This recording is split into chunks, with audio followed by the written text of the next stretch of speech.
Well, I think that when you talk about making money and careers and all that, I don't think you should necessarily feel like you have to make all your money from what you do for a living. The people I've seen who've really mastered this are people like Dr. Keith Watts at the University of Kentucky. He's a social work professor and they do okay, but they don't make a lot of money. Social workers don't make a lot of money, but he doesn't make his money from social work. He does social work because he loves it and he's good at it. He makes his money from investing because investing is a tremendous source of financial nutrition. Investors, they know where the money's at. They swim in money, right? So if I want to go make money, then I should probably get my money from the places where money is abundant instead of trying to get my money from places where money is scarce. And so that's what I was telling my wife. I said, that's what we should really explain to the kids. Like you can go and be whatever you want. You want to be a dancer, you want to be one wants to be like a nurse or something. And it's like, yeah, you can be a nurse. Even a doctor, you could be a doctor and you make okay money as a doctor, but there's a lot of labor required. You'd probably make more money as an investor. And then just be a doctor because you like blood and patients and whatever happens in the hospital, if you really like it that much. But what's interesting is that most people don't even like their jobs that much, right? So really, I would almost tell you that maybe you want to have a separation of duties. Like maybe let the kids know, like, look, this is your profession. This is where you make your money. The best places to make money are in those three pillars I mentioned: real estate, stock market investing, and entrepreneurship.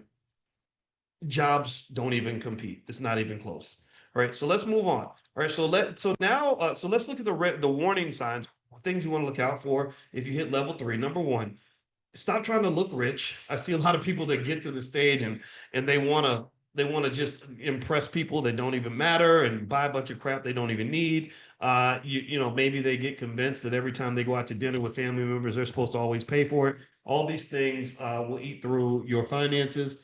And so I would focus on building assets and not just appearing wealthy. I would try to actually be wealthy.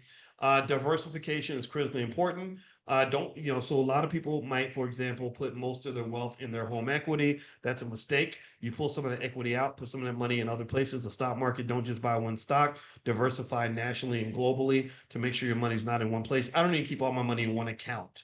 I definitely wouldn't give my money all to one advisor. There were people that gave all their money to Bernie Madoff because Bernie Madoff had such a remarkable track record of investing. And next thing you know, Bernie Madoff turned out to be a guy who was running a Ponzi scheme, and people lost all their money because they violated the most important rule of investing, which is diversification. A big critical warning is when it comes to investing, don't overreact emotionally. People's emotions cause them to lose insane amounts of money because when the market goes down a little bit, everybody freaks out. And because Black people have so much undiagnosed, untreated trauma, we have a trauma response to market declines where somehow we think that a market dip that's going to last a week is going to last forever. And next thing you know, you get scared and you sell everything because for some reason, despite the fact that this has never happened before, you somehow think the stock market is going to go to zero and you're going to lose everything.